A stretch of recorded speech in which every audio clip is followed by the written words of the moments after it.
মা বলল, তোর স্বামীর জন্য রোজ রোজ কি ভাত রান্না করি নাকি? প্রতিদিন রাতে এসে বসে থাকে, লজ্জা শরম বলতে কিছু নাই নাকি? আমি বললাম, সে কি ভাত চেয়েছে মা? না চাইলেও তো আমরা বুঝি। তাছাড়া ড্রয়িং রুমে বসে থাকলে ডাইনিং রুমে বসে কিভাবে খাবো আমরা? আমার সামনে যেভাবে করা কথা বলো সেভাবে ওর সাথে কথা বলতে পারো না মা? আমি তো পছন্দ করে বিয়ে করিনি, তোমাদের পছন্দের ছেলে। আমার হয়েছে যত জ্বালা। তোর বাবা নিজের রুমে বসে বকবক করে, সে নিজে কিছু বলতে পারে, তা না করে সব আমার উপর চাপাই দেয়। সত্যি করে বলো তো মা, তুমি আর বাবা আমার সাথে ওর সংসার করতে দিবে না? পাগল নাকি তুই? তোর বাবা ডিভোর্সের কাগজপত্র উকিল কি বানাই দিতে বলছে? তাহলে কি আজকে তাকে সরাসরি সব বলে দিব যে আর কোনোদিন যেন আমাদের বাড়িতে না আসে? তার ডিভোর্স পেপার সে বাসায় পেয়ে যাবে। বলবো মা? পারবি শাকিলা? পারলে সেটাই বলে দে। প্রতিদিন আর সহ্য করতে পারি না। ঠিক আছে, যাচ্ছি আমি। সাজ্জাদ ড্রয়িং রুমে বসে পেপার পড়ছে। আমি তার সামনে যেতে সে দাঁড়িয়ে গেল। বাসা থেকে চলে আসার পর এটাই আমার প্রথম দেখা। সে ঠিক প্রতিদিনই আসে, কিন্তু আমি কোনোদিন সামনে আসিনি। আমি বসতে বসতে তাকে জিজ্ঞেস করলাম, কেমন আছো?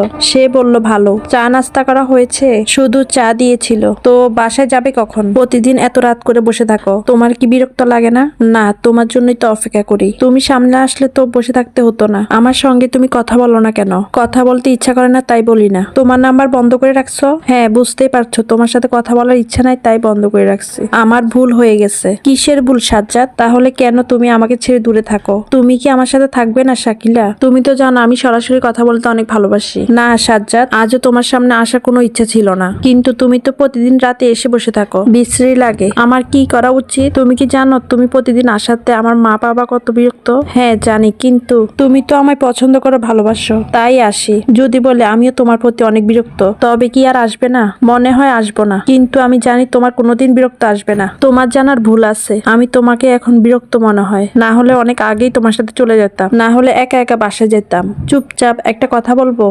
বলো। তুমি আর এসো না। বাবা এক বন্ধুর সাথে কথা বলেছেন, তিনি মনে হয় কিছুদিনের মধ্যে আমাদের ডিভোর্স লেটার আনবে। ও তোমার ইচ্ছাতে? হ্যাঁ। আমি কি আমার অপরাধ জানতে পারি? তোমার কোনো অপরাধ নেই, তুমি অতিরিক্ত ভালো মানুষ, সেটাই তো তোমার সমস্যা। তবে বাবার সমস্যা হচ্ছে তোমার কারণে নাকি বাবার একটা অফিসের সমস্যা হয়েছে। হ্যাঁ কিছুটা। আমাদের একটা কাজ তোমার বাবার অফিসে করার কথা ছিল, তাদের কাজের মান ভালো না, তাই আমি অন্য কাউকে কাজটা দিতে বলেছি, আমাদের স্যারকে। তোমার কি উচিত ছিল না বাবার কথা শোনার? কাজের সময় কাজ, বাসায় এলে শ্বশুর জামাইয়ের সম্পর্ক, তাই আগে কাজ। এটাই সমস্যা। যাই হোক, আমি তোমার কাজের প্রতি শ্রদ্ধা করি, তাহলে আমার সঙ্গে চলো। সেটা সম্ভব না আগেই বলেছি। বাবা যেরকম সমস্যা তার অফিসে, আমারও কিছু সমস্যা বাসায়, তবে বলতে চাই না। আচ্ছা ঠিক আছে, তুমি এখন চলে যাও, কোনোদিন আসার দরকার নেই। ভাত খেয়ে যাই?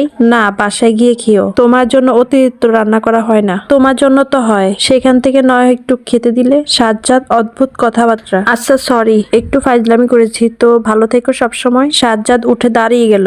আমি দরজা বন্ধ করার জন্য এগিয়ে গেলাম। দরজা খুলে একাই বের হয়ে গেল। দরজা বন্ধ করে আমি রুমে চলে যাই। কতক্ষণ পরে বাবা চিল্লা ফাল্লা শুনতেছি। বাবা বলল, ইচ্ছা করে চাবিটা ফালাই গেছে বাসার। আমি বললাম, তাহলে চিৎকার করো কেন? সে যদি আসে তাহলে দিয়ে দিবে। আমি আমার রুমে চলে আসলাম। বাবা নিচে গিয়ে চাবিটা দারোয়ানের কাছে দিয়ে আসছে। পরের দিন আমি চিন্তা ভাবনা করলাম যে আমি সাজ্জাদের বাসায় চলে যাব, আবার নতুন করে সংসারটা করব। কিন্তু নিচে যাওয়াতে দারোয়ানে একটা চিঠি দিল। চিঠিতে লেখা ছিল, তুমি যদি আসতে চাও আমি তোমাকে কোনোদিন মানা করব না, কিন্তু তোমার অপেক্ষায় সারা জীবন থাকবো। তারপর আমি চিন্তা করলাম আমার ফেরার দরকার। এটা একটা আফুল লাইফ স্টোরি। সবাই ভালো থাকবেন। আল্লাহ হাফেজ, টাটা।